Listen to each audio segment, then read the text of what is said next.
My 2007 F-150 here, and well, I've been dealing with a coolant loss, and I don't see any coolant. Hadn't seen any coolant on the ground, but it was just a chilly morning the other day, and went to turn the heat on and lost my heat too.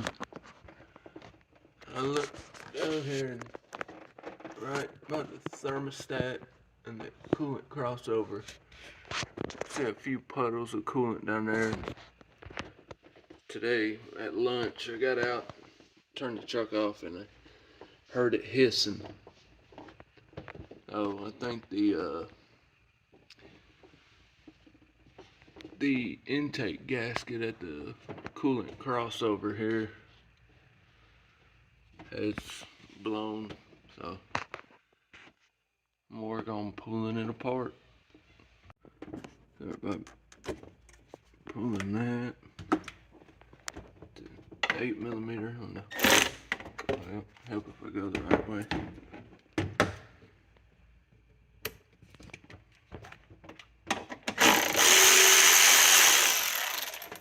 Get the intake off of here.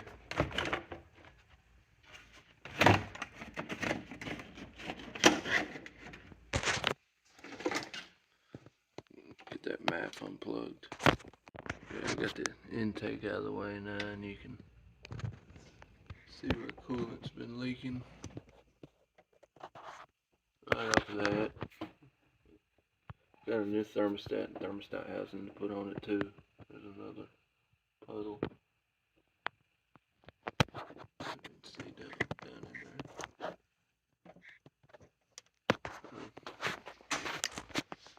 Get this power steering reservoir mount out of the way.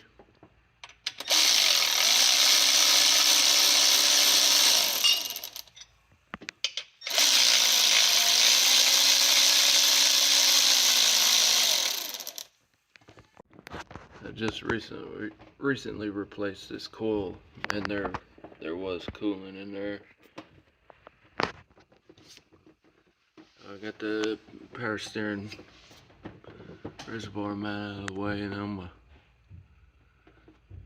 gonna go ahead and drain the coolant, or what's left of it. Alright, so I'm on the passenger side, down by the radiator. You see that knob there? I got a hose connected to that. Coming out the bottom, I'm gonna drain it. It's gonna turn that white knob and open her up.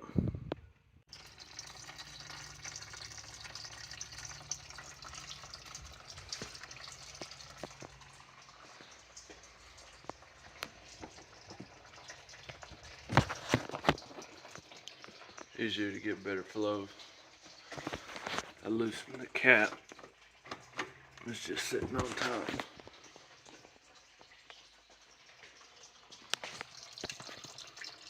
While that finishes draining, I'm gonna go ahead and start pulling some more stuff off, like this coolant hose here, this bracket. Alright, got that bracket off, got the top coolant hose out of the way. I guess now I'm gonna loosen this belt and drop it off the alternator to remove the alternator there. Alright, I got the belt dropped down, and I got the bracket off at the top of the alternator. I'm gonna just take the connectors off and remove the alternator. Alright, got the alternator off and out of the way. Just put the bolts back in there so I didn't lose them. Now I'm gonna work on getting the throttle body and EGR and all this junk out of the way. Alright, I got the throttle body off. The EGR tube disconnected here. I'm gonna disconnect it from the bottom and get that out of the way completely. Got all the fuel injectors and ignition coils unplugged. Now I'm gonna work on getting the fuel input disconnected back there and getting these fuel rails out of here. Alright, I got the fuel rail off and out of the way. Come out fairly easy. Only one got stuck in the head there. So when you pull them out, make sure all your O-rings are on there and not stuck down in there. On this side, it causes you a vacuum leak. Especially if you don't have the O-ring on there. I'm gonna clean all these up before I reinstall them. Alright, so I got the EGR off and out of the way and the EGR tube off and out of the way. It's over here. It takes a 1 1/16 wrench, and to get the bottom side off, I didn't even have to take anything off. I just come up on this side and pulled this out of the way a little bit and got the wrench right up in there to get it off. Come off pretty easy. Then for the fuel disconnect back here, that takes a 5/8 size quick disconnect tool. That came off pretty easy too. So now I'm gonna start getting the fuel rail out of the way. And then I did take some compressed air and blow all along through here on top of the intake. Make sure I got any loose debris out of the way so it doesn't get down into the motor. And I don't know if I mentioned it earlier, but also have the battery disconnected for this process too. Alright, now I'm gonna start removing the ignition coils. Then it should be about ready to start taking the bolts off of the intake. Alright, got the intake manifold off. It was 4 bolts on this side plus the 2 in the thermostat housing, and then 5 on this side. As you can see, I think I'm gonna need a whole new manifold and not just a gasket, because part of the manifold broke off here in that coolant passage there and here. So I think this is gonna take a whole new intake manifold. And obviously the gasket's ripped too. That don't look good. Alright, I get the new intake manifold here.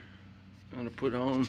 The new design comes with the gaskets pre-installed, and it's not all a one-piece gasket anymore like the old ones. They're all individual. But I gotta transfer a few things from this. This one came with a new water spout that I've already put on. I gotta remove this here, transfer it over, and then the EGR bracket, gotta transfer that over. Alright, got everything transferred over.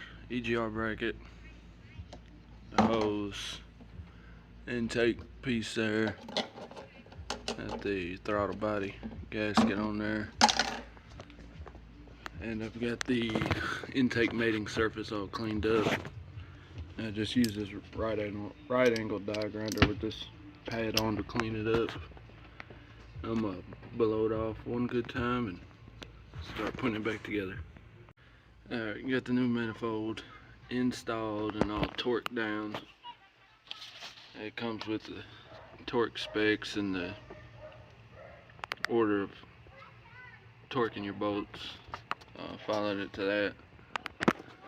And I'm gonna go ahead and reinstall the ignition coils first, because they go a little bit up under the fuel rail. So I'm gonna go ignition coils, then fuel rail. Alright, got the ignition coils and the fuel rail back on, and all the connectors connected along both sides. Next, before I get the vacuum lines and everything back on there, I'm gonna get the EGR and EGR2 put back on. Alright, EGR2 back reinstalled. where am I going from here? Next, I'm gonna work on all these vacuum lines back here, getting all those plugged back in. The PCV hose back around plugged in. And this one, I'll come back when I get it done. Alright, I got the throttle body, all the vacuum hoses and everything plugged back in and reassembled. The heater core hose down and reclamped on this new design intake manifold. It's got this extra hole here and it comes with a plug. Don't forget to put the plug in there. I just put some thread tape around it and plug it off and torque it down. Alright, I think I got everything back together. The belt or the alternator installed and the belt brought back up on it. This bracket holding this hose and this hose reinstalled. Got the power steering bracket back reinstalled. All the PCV hoses and everything connected. I think we're good to go. Just gonna plug the battery back in and refill it with coolant. Alright, got everything back together. Now I'm refilling the coolant. Start it and run it. Make sure we ain't got no leaks. Alright, got everything done. Got the new intake installed. Coolant filled. Just took it for a spin. It's good to go. There's no leaks. Just gotta run it through a few drive cycles to relearn the throttle body. But that's about it. It wasn't too bad of a process. A little time consuming, but nothing real hard.